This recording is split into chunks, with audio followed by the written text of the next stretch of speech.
Hey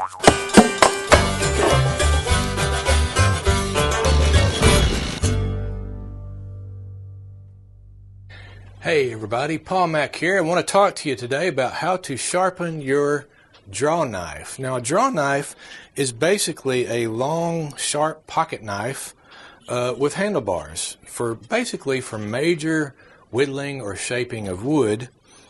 The thing about the draw knife is, though, the difference between it and a pocket knife is a pocket knife has two bevels, kind of like that.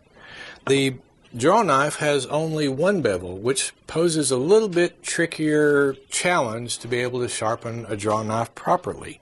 You basically want to sharpen the bevel and not put a bevel on the back. You want that back to remain flat. So how do you do that? Well, it depends on what draw knife you're starting with. If you've just bought one at a flea market or a garage sale or wherever, and it's got a lot of pitting or maybe some damage to it, maybe it has little chips or nicks in the blade, you're really going to have to address that first. And that is not technically sharpening. That's more like kind of a redressing or reshaping, getting your bevel, because you're going to have to grind down beyond those chips, or even if it's rusty and it's got pitting on there, on the back, for instance, or on the bevel, you're going to have to grind down beyond that pitting so that you can refurbish it to a proper tool again. So that's really not, to grind it down below the pitting or below the nicks or the chips, that's technically not sharpening. As I said, it's more like reshaping. So let's talk about that first. If you have major pitting on the back, you might want to use a hand grinder or an angle grinder with a disc on there. But when you're using high-speed grinders like that on fine tools, you really want to go slow, and you've got to make sure that you get it flat down there. Otherwise, you're going to end up doing more damage than good. It's almost better for me to say stay away from the high-speed, high-revolution electric angle grinders, because you could kind of mess up your draw knife. What's best to use, and I know this takes a little more time, is the old-fashioned grinding stone, if you're fortunate enough to have one and work with that. And you can, mine is rigged with some guides on there, actually just two holes drilled on either side of the frame, and I can stick big large nails on there, and I've even put PVC around it so that the PVC rolls on the nails, so that you can use that as a guide to keep that same angle. And plus, the sandstone with water dripping continuously, your draw knife is not in danger of being overheated because it's very slow RPM. So I really would recommend using something old-fashioned. Otherwise, you're going to have to take a very coarse, stone or carborundum or something like that, and it's going to take you quite a while. That's a lot of filing to be able to get down that far. It can be done. The other option is to use a regular old medium bastard file to continually file it down to get past those nicks. You just got to make sure that you maintain that flat back, or whatever bevel your draw knife. Some have curved bevels and some have flat bevels.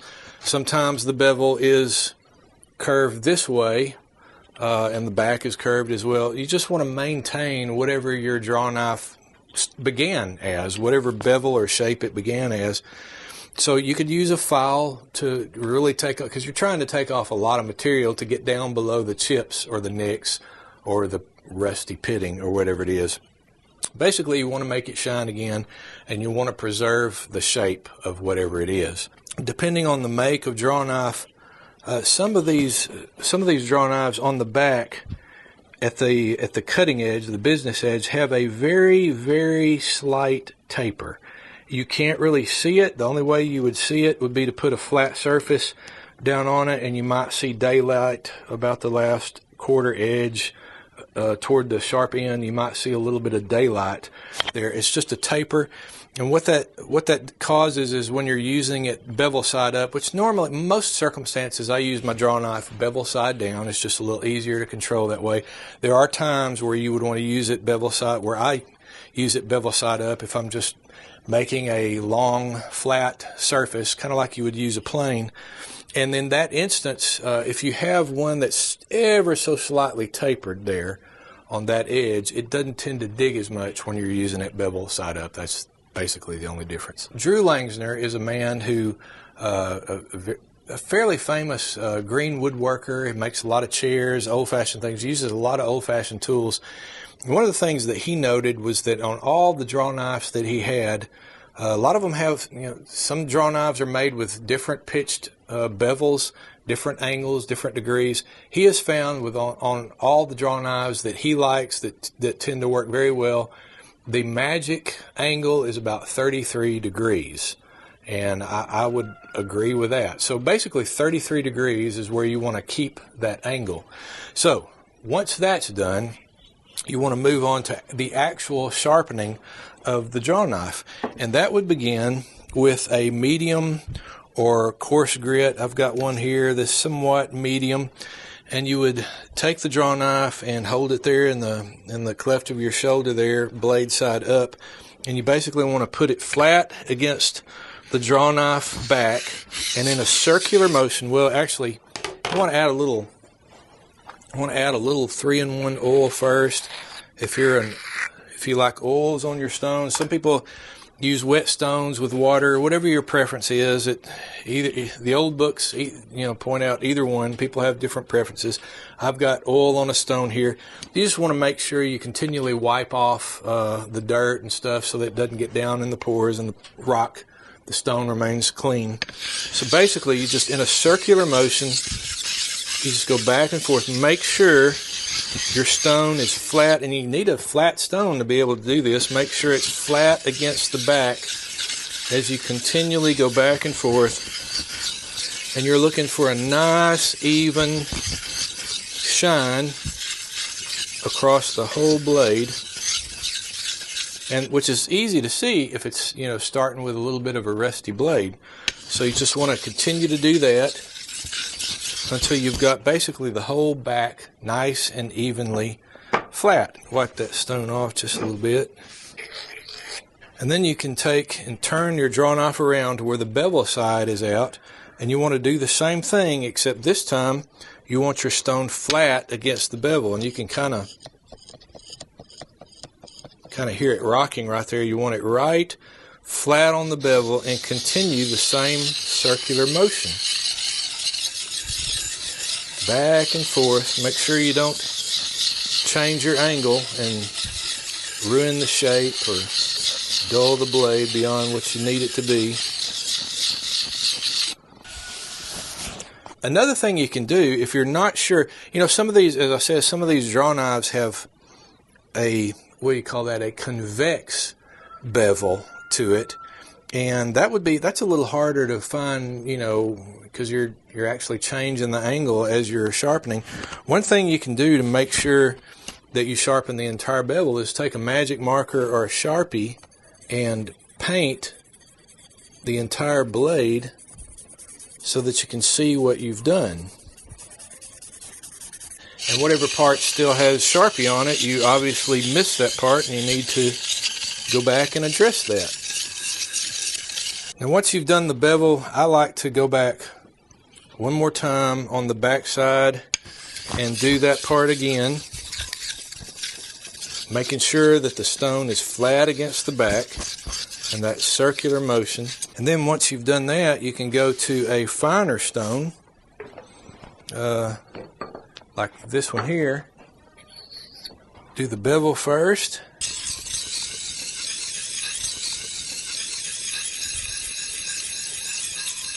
Then turn it over and do the back with a finer stone. And you can continue that process with finer and finer stones as you go.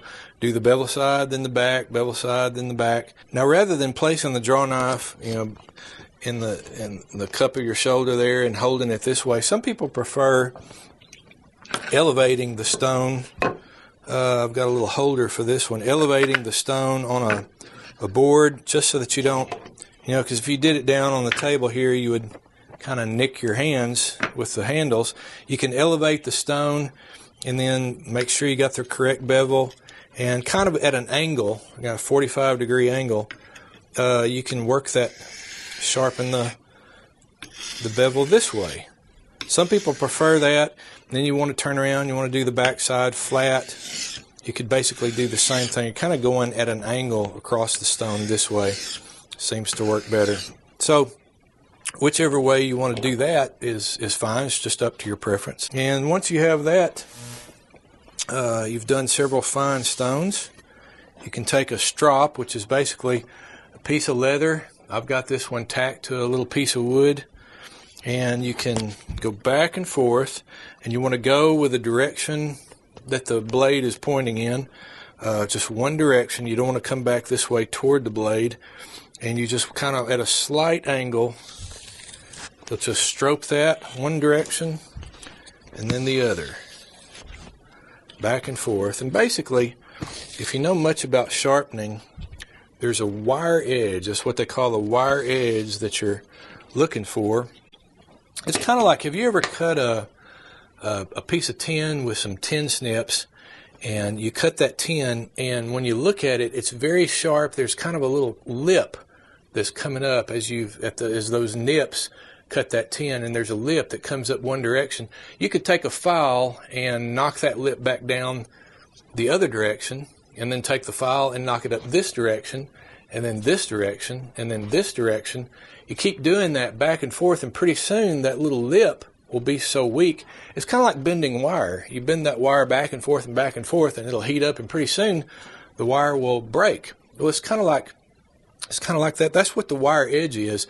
When you sharpen something this direction, that wire edge, the very, very thin layer of metal, bends that way. You sharpen it this direction, it bends this way, this direction, and then finally it gets to a point where the stone can't do anything but bend it back and forth, and you need something like the leather that actually is a little bit, I don't know, how do you say, harsher to it, and you this way and this way and this way, this way, this way, and finally it's kind of like what you're doing with a wire, except you're doing, imagine an oblong wire, and you're doing that. Pretty soon that wire edge breaks off, and what you're left with is a very, very razor sharp edge. In theory, that's how that's supposed to work. That's why you see barbers that are stropping their razors in the old westerns with leather. You know, they're going back and forth, making that thing extremely sharp. So that's how you end up the sharpening of the Drawknife, with